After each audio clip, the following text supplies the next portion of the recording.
Welcome to Wedding Studio, the podcast from You Had Me at I Do for wedding officiants who want stronger ceremonies, steadier business, and couples who feel truly cared for. Each episode, hosts Mike and Jen share practical tips, real workflows, and lessons from actual weddings, the kind of advice working pros can use right away. Wedding Studio is produced by the team behind Studio by You Had Me at I Do, the software built to run a modern wedding business. The advice comes first. And yes, the team hopes what you hear here makes you curious enough to explore the platform. When a tip connects to a tool, they'll say so. Learn more at youhadmeatido.app. Better weddings, better business, less chaos. Now, here's Mike and Jen. You know, when we watch a movie, there's always this expectation of cinematic perfection right as a climax. Oh, absolutely. The swelling music, the sweeping camera angles. Right, the perfect lighting. We watch two people have this highly emotional moment, and it just flows effortlessly. Like, it is completely seamless. Right, but then you look at real life, and you realize pretty quickly that reality doesn't have a film editor. Exactly. Which is why we are so glad you are joining us today. Welcome to the Deep Dive. Because real life happens in a single, unedited take.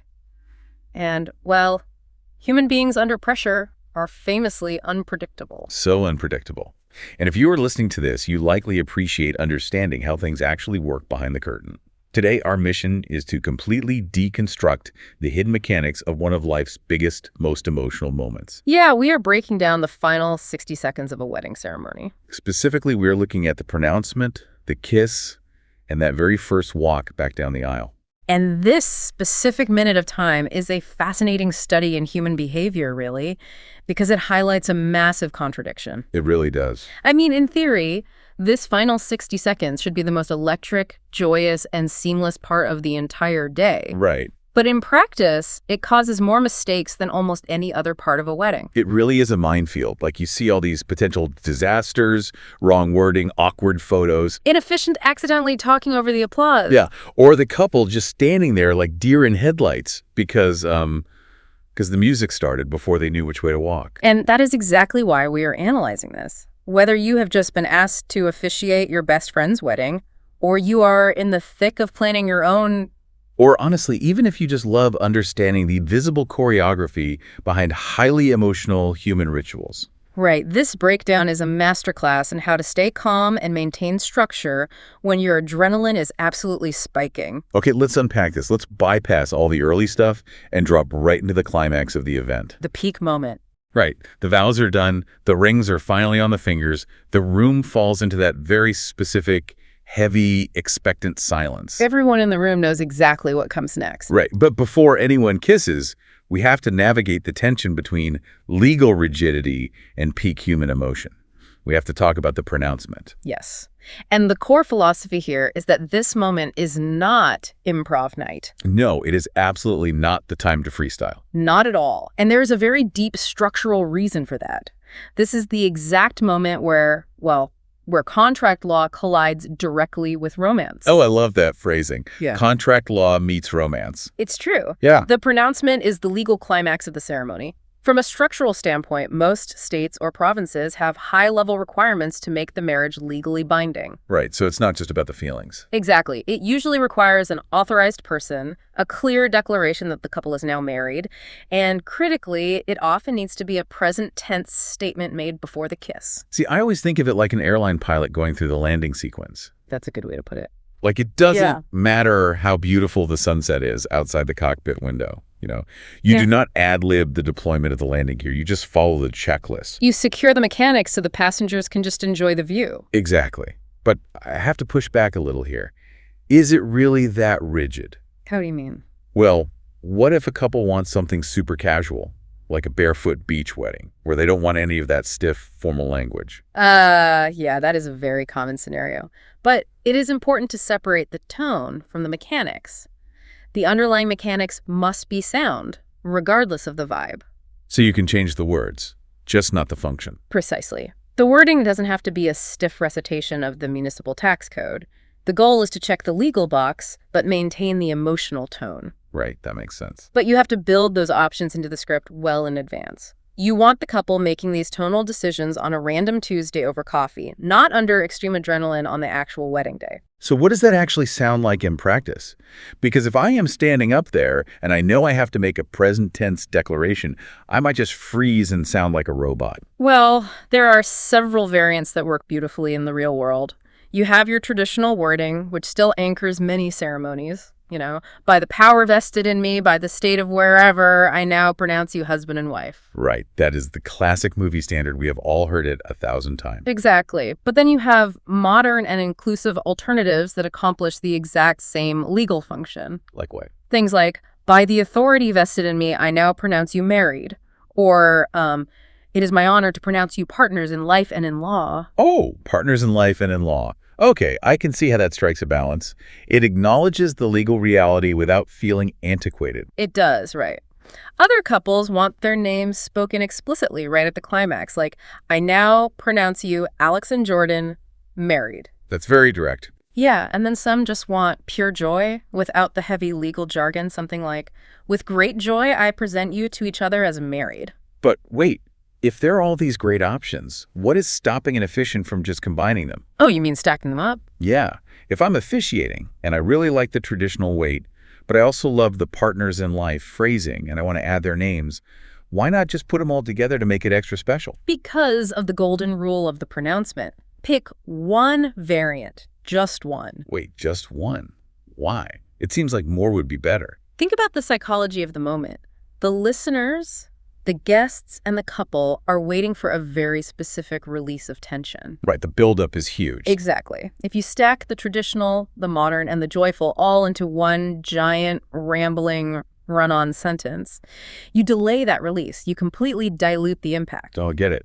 It's like trying to play 3 different beautiful songs on a piano all at the exact same time. Yeah. Like, individually, they are gorgeous. But if you mash all those keys simultaneously because you couldn't decide which melody you liked best, you don't get a masterpiece. You just get dissonant noise. Yeah, dissonant noise that ruins the emotional resolution. That is a perfect way to look at it. One clear line, one breath, one moment. And critically, if a couple wants a highly non-traditional pronouncement, the officiant still has to find a version that satisfies the local legal requirements. Always. If necessary, you pair a legal line with a personal line, legal first, personal second. But you never skip compliance just because it feels awkward to the couple. Never. A beautiful ceremony with paperwork problems is a terrible trade. Secure the legal foundation, then build the emotion on top of it. Okay, so we have the verbal architecture locked down. The legal threshold is crossed. Right. But that brings us to a massive transition, moving from what is spoken to the physical geometry of the room. And this is arguably where the biggest visual mistake of the entire day occurs. What's fascinating here is how the most repeated efficient instruction in all of wedding history is not about speaking clearly or making eye contact. It's not. No, it's purely visual. It is 3 words. Step to side. Step to the side. Okay. On paper, it seems obvious. But I have to ask, if we're at the absolute emotional peak of the ceremony and the room is dead silent, wouldn't a sudden physical movement by the officiant completely shatter the intimacy? It sounds like it would, right? Yeah. Yeah. If I'm standing there and suddenly lunge out of the frame, aren't I going to distract the couple? That is a very logical concern, but it fundamentally misunderstands how human vision works under extreme adrenaline. Okay, how so?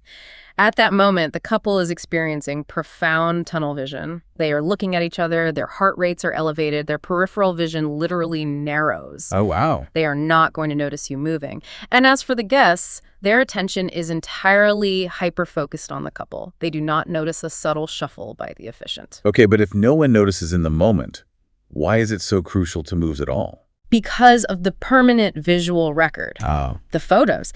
If the officiant stands dead center behind the couple when they say, "You may kiss," they are going to permanently be the third wheel in the primary photograph of the entire wedding. Yikes. Yeah, that is the defining image. It's the frame print that goes above the fireplace. Exactly.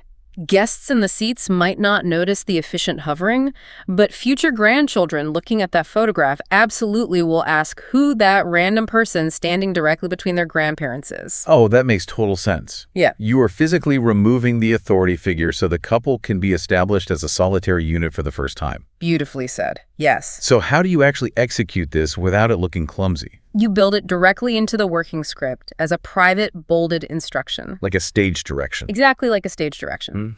The sequence is explicitly laid out. First, you deliver the pronouncement text. Then you hit a bolded private cue on your page. Step to side. Okay. Then you pause. Then you deliver the kiss line. Then another private cue.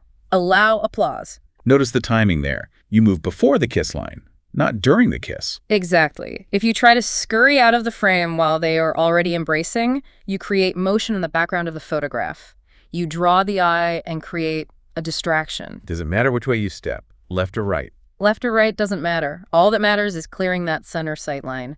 You practice the side step at the rehearsal until it bypasses your conscious brain and becomes pure muscle memory. And that leads right into the kiss line itself, the actual permission to kiss. Yeah. You can't just wing that either, can you? No, because the wording of that single sentence sets the final tone before the physical release of tension. Right. You can use a simple permission, like, you may seal your vows with a kiss. You can use celebration language, like, you may kiss your spouse. Or you can keep it totally neutral. You may share your first kiss as a married couple. The key is knowing what the couple is comfortable with long before you step up to the microphone. Exactly. And there's a very strong caution here against improvising jokes. Oh, yeah. Even at a really humorous, lighthearted wedding, the kiss moment still lands with intense emotional weight. Yes, it does. If you throw in a cheap joke right before they kiss, you completely undercut the profound nature of what is happening. You have to protect the emotional weight of that beat at all costs. Because once that kiss happens, the entire environment of the room fractures and reforms instantly. It really does. We move from extreme focused silence to an explosion of sensory input. Yes, the wave. The kiss happens, the room erupts, and how the officiant manages the sensory overload of the next 5 seconds dictates the entire energy of the exit. It's a make or break moment. If you've ever held a microphone in front of 150 people, you know exactly what happens to your brain when the room suddenly explodes with noise. New officiants almost always panic. They absolutely panic. They experience a sudden, massive spike in sensory overload. I have seen this happen so many times. The officiant thinks they are losing control of the room because it's suddenly chaotic. Right. So they just drop their head, stare at their script, and start plowing through the presentation line mid-clap while everyone is literally screaming. It is a fascinating psychological trap.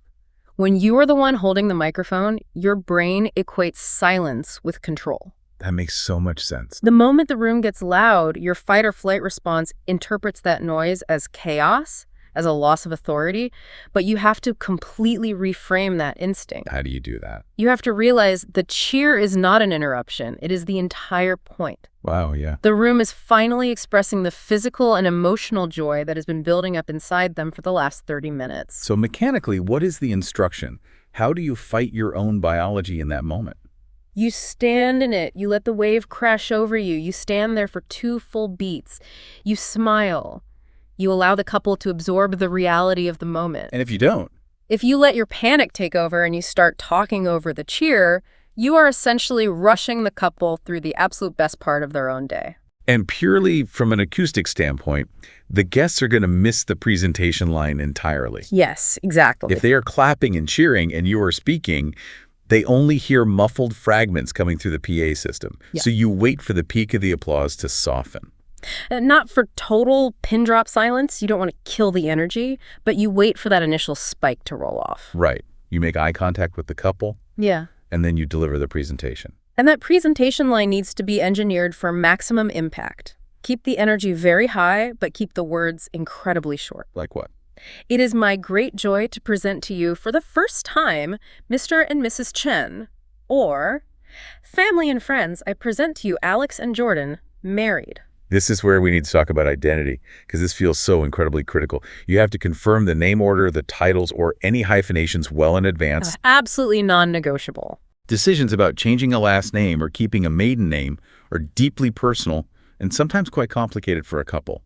If you mispronounce a chosen married name at this exact peak moment of the ceremony, It's awful. I mean, the air just leaves the room. It shatters the reality they just built. You are validating their new legal and social identity in front of their entire community. You write the exact names phonetically in your script if you have to. You absolutely do not rely on your memory. Never. And you never improvise their identity while the DJ is waiting to hit play. You lock it down. Here is where this sequence becomes so vital, because we are transitioning from the emotional high to the grand exit. You have presented them, the crowd is hyped, but now you actually have to get them back down the aisle. We are talking about the invisible architecture of the moment. Here's where it gets really interesting, because sequence is the only thing that protects the emotion here. Let's map out the exact unbroken flow. Yes, because this is the architecture you rely on when your brain is flooded with adrenaline. It goes like this. Pronouncement, then step aside, then the kiss line. Then the kiss itself. Right. The applause pause, the presentation. Then you cue the DJ, and finally, the couple exits. Let's look at the mechanics of that music trigger, because the timing of when you cue the DJ is surprisingly delicate. Very delicate. You said it happens after the presentation line, but wouldn't it be more cinematic if the music swelled exactly as their lips met? It sounds cinematic in theory, but acoustically, it is a disaster. A disaster. Why? If the music starts exactly at the kiss, the organic human applause of the guests gets completely buried by a backing track. You drown out the actual human joy. Oh, I see. Conversely, if the music starts before you finish the presentation line, the efficient spoken voice is suddenly fighting the bass line of a pop song, and you lose all clarity. So how do you manage that transition smoothly? You signal the DJ with an exact trigger that you established during the rehearsal. Something explicitly physical, like, I will read the presentation line and then I will nod to you. That nod is your cue. So the presentation finishes, you nod, the DJ hits the track, and the energy surges naturally. Exactly. So the music hits. And now we face the first walk. There's a concept here that is just so brilliantly accurate. The first walk is a direction, not a hope. Yes, because couples usually have absolutely no idea where they are supposed to go. I mean, they have never been married before. They just turn around and stare blankly into the crowd. This goes back to the neuroscience of adrenaline. Extreme stress and joy literally temporarily erase short-term memory function. They're in a fugue state of happiness. Precisely. The music is blasting, hundreds of eyes are on them. If you just hope they remember the choreography from the rehearsal, they will hesitate. And if the couple hesitates, the wedding party behind them hesitates, creating a huge bottleneck. Or worse, the couple gets nervous and just bolts down the aisle in a dead sprint, and the photographer entirely misses the iconic exit shot. So the solution is radical clarity. You have to tell them exactly what to do. Down to the smallest, most granular detail. When the music starts, exit together down the center aisle, no stopping until you reach the back doors. You have to be that specific. Yes. Tell them if they should hold hands. Tell them if they need to pause for a photo at the front row. You say it out loud at the rehearsal, and you put it in your private cues in the script. You might even have to repeat the instruction with just your eyes and a slight head nod on the actual day if they look frozen. One clear, authoritative instruction fixes the entire traffic jam. I see the logic, but what about couples who want to mix it up? Say they don't want to kiss at all. They want to do a special handshake or jump in the air or just share a really long hug. Doesn't that throw this entire rigid sequence out the window? Not at all. The underlying principle remains identical. When you look at the mechanics of this, you realize you can flex the content, but you cannot flex the sequence. Oh, that makes sense. If they want a hug instead of a kiss, you simply adjust the language. You may embrace as you begin this marriage, but you still step aside first. You still let the cheer happen. Exactly. You still present them clearly, cue the DJ, and send them down the aisle. The structural scaffolding of those 60 seconds holds firm no matter what they're doing physically. Okay, that makes perfect sense. The architecture doesn't change, just the paint color. I like that analogy. Now, one more mechanical detail about the exit that trips people up. Where exactly is the officiant during all of this walking? Do they march down the aisle right on the heels of the couple? Definitely not. The officiant does not join the first walk. Never. In most cases, the officiant steps slightly aside and lets the couple have the aisle completely to themselves. Sometimes the venue will expect the officiant to exit last, behind the wedding party, or to head out a side door. Right. But the cardinal rule is, do not unintentionally join the first walk and block the photographer's view from behind. Your job is to launch them into their future, not to share their spotlight. Launch them, don't share the spotlight. So what does this all mean for you, whether you are planning your own wedding or standing up there holding the binder? It means preparation is everything. Right. When we look at all these moving parts, the overarching philosophy is that we have to stop relying on our wedding day adrenaline to help us remember the obvious. Adrenaline is the absolute enemy of execution.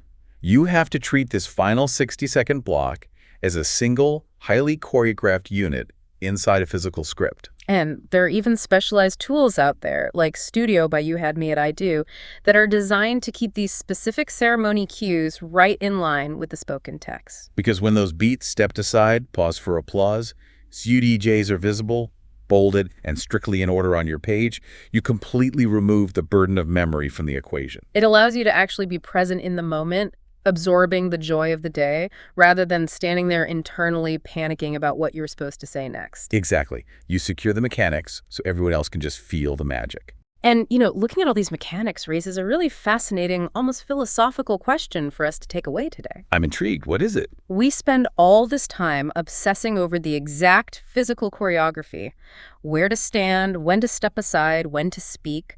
We do it to make the moment run smoothly in the room. But think about how human memory actually functions long-term. What do you mean? Well, over decades, our memories of major life events are heavily shaped and sometimes entirely overwritten by media. By the photographs we look at on the mantelpiece, by the videos we rewatch on anniversaries. Right, the documentation becomes the memory. Yes. So let's imagine an alternate reality where an officiant completely ignored the mechanics we talked about today. They didn't step aside. They just hovered right there in the center of the frame during the kiss. Oh, no. 20 or 30 years down the line, would the couple's pure internal memory of that joyful feeling eventually be corrupted by the awkward visual evidence of a third person hovering in their photograph? Oh, wow. You are asking if a mechanical mistake today literally rewrites the emotional memory tomorrow. Exactly. Every time they look at the mantelpiece, they just see the officiant's weird half smile, and suddenly their memory is about the awkwardness, not the romance. Precisely. It really drives home why this invisible choreography matters so much. You aren't just managing traffic for a single afternoon. You are actively dictating and protecting the permanent emotional archives of these people's lives. You are guarding a core memory. What a powerful way to look at it. Thank you so much for joining us on this deep dive. It's been great. We hope the next time you find yourself standing at the front of a quiet room, waiting for that final 60 seconds to begin, you remember the sequence, you remember to breathe, and most importantly, you remember to step to the side. Catch you next time. Thanks for listening to Wedding Studio from You Had Me at I Do. For links, resources, episode notes, and anything Mike and Jen mentioned today, visit youhadmeatido.app/podcast. And while you're there, take a look at Studio by You Had Me at I Do, the software built to help wedding pros manage the couple, the wedding, and the business behind it all. Better weddings, better business, less chaos. We'll see you next time on Wedding Studio.